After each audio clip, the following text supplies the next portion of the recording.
Good evening. Welcome to Good Night Stories with Monica. George is ready to continue hearing the stories, and so I hope you are too. We're in the middle of chapter 7. Alice has just told them that she did not know the answer to the riddle. And the Mad Hatter replies, "I haven't the slightest idea either." "Nor I," said the March Hare. Alice sighed wearily. "I think you might do something better with the time than wasting it in asking riddles you have no answers." "If you knew time as well as I do," said the Hatter, "you wouldn't talk about wasting it. It's a hymn." "I don't know what you mean," said Alice. "Of course you don't," said the Hatter, tossing his head contemptuously. "I dare say you've never even spoken to time." "Well, perhaps not," Alice said. "But I know I have to beat time when I learn music." "Ah! That accounts for it," said the Hatter. "He won't stand a beating. Now, if you only kept on good terms with him, he'd do almost anything you like with the clock. For instance, suppose it were 9 o'clock in the morning, just time to begin lessons. You'd only have to whisper a hint to time. Round goes the clock in a twinkling. 1:30, time for dinner." "I only wish it was time for dinner," said the March Hare. "That would be grand, certainly," said Alice, "but then I shouldn't be hungry for it, you know." "Not at first, perhaps," said the Hatter, "but you could keep it to 1:30 as long as you liked." "Is that the way you manage?" Alice asked. The Hatter shook his head mournfully. "Not I," he replied. "We quarreled last March, just before he went mad, you know," pointing with his teaspoon at the March Hare. "It was at the great concert given by the Queen of Hearts, and I had to sing a song. 'Twinkle, twinkle, little bat, how I wonder what you're at.' You know the song, perhaps?" "I've heard something like it," said Alice. "It goes on, you know," the Hatter said, "in this way. Up above the world you fly, like a tea tray in the sky. Twinkle, twinkle." Here the Dormouse shook itself again and began singing in its sleep. "Twinkle, twinkle, twinkle, twinkle." And it went on so long that they had to pinch the Dormouse to make it stop. "Well, I'd hardly finished the first verse," said the Hatter, "when the Queen bawled out, 'You're killing the time! Off with his head!'" "Oh, how dreadfully savage!" exclaimed Alice. "And ever since that," said the Hatter, "he won't do a thing I ask. It's always 6 o'clock. A bright idea came into Alice's head. "Is that the reason so many tea things are put out here?"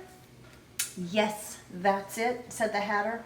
"It's always tea time, and we've no time to wash the things between the whiles." "Then you keep moving round, I suppose?" said Alice. "Exactly so," said the Hatter, "as the things get used up." "But when you come to the beginning again?" Alice asked. "Suppose we change the subject," said the March Hare. "I'm getting tired of this. I vote the young lady tells us a story." "Oh, I'm afraid I don't know one," said Alice. "Then the Dormouse shall. The Dormouse will tell a story. Wake up, Dormouse!" And they pinched it on both sides at once. The Dormouse slowly opened his eyes. "I wasn't asleep," he said in a hoarse, feeble voice.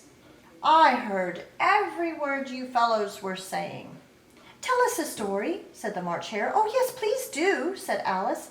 "And be quick about it," added the Hatter, "or you'll be asleep at once."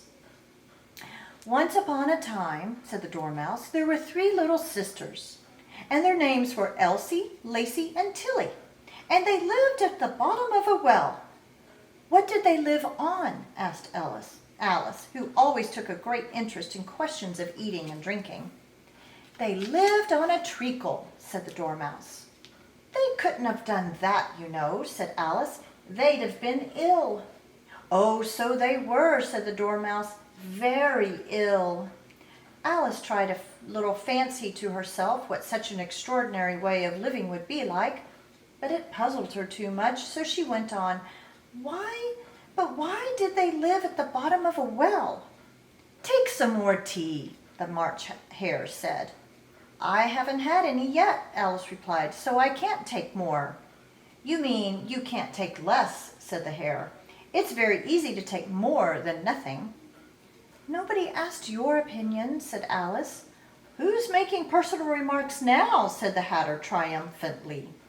Alice did not quite know what to say to this, so she helped herself to some tea and bread and butter, and then turned to the Dormouse and repeated her question.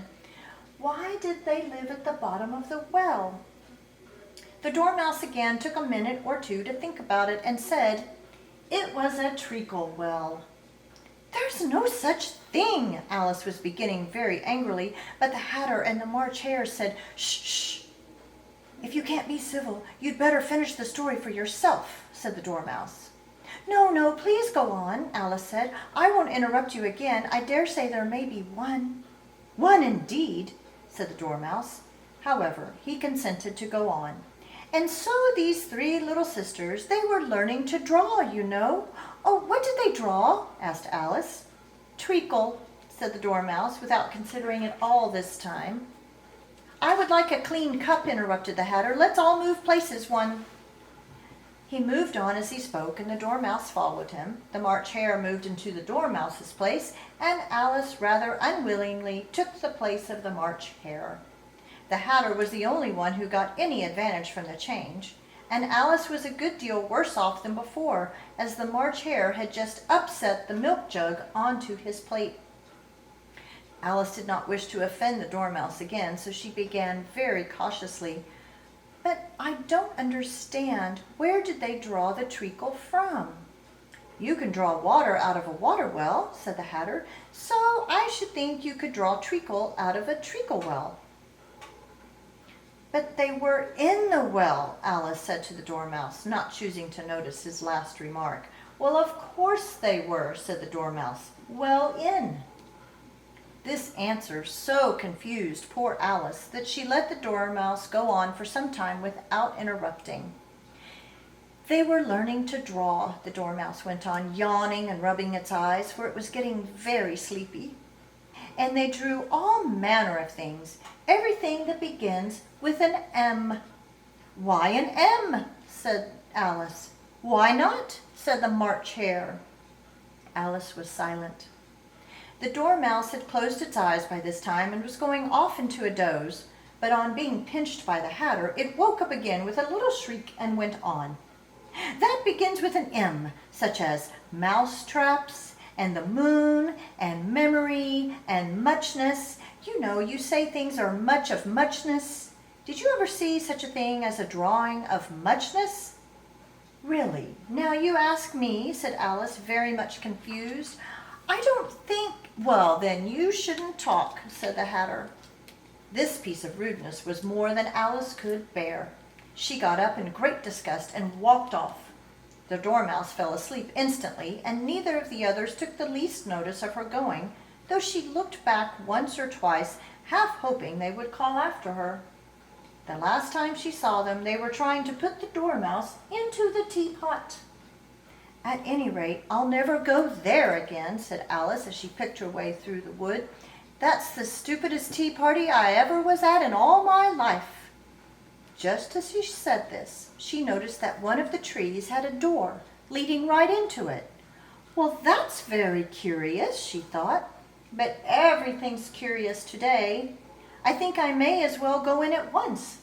And in she went. Once more she found herself in the long hall and close to the little glass table.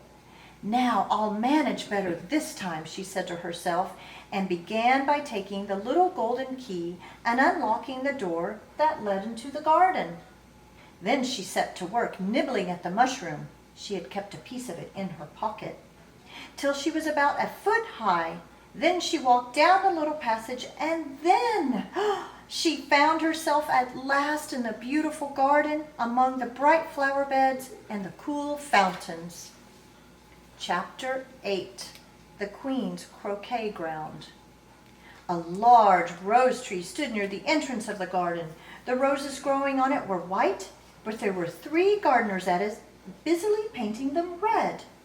Alice thought this was a very curious thing, and she went near to watch them. And just as she came up to them, she heard one of them say, "Look out now, 5, don't go splashing paint all over me like that."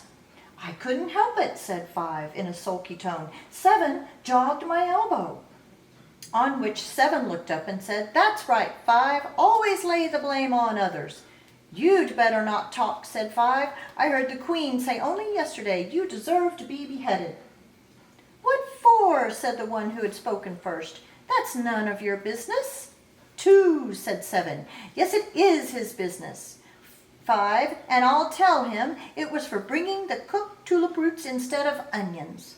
7 flung down his brush and had just begun, Well, of all the unjust things, when his eye chanced to fall upon Alice, as she stood there watching them, and she checked himself suddenly, and the others looked round, and all of them looked and bowed low.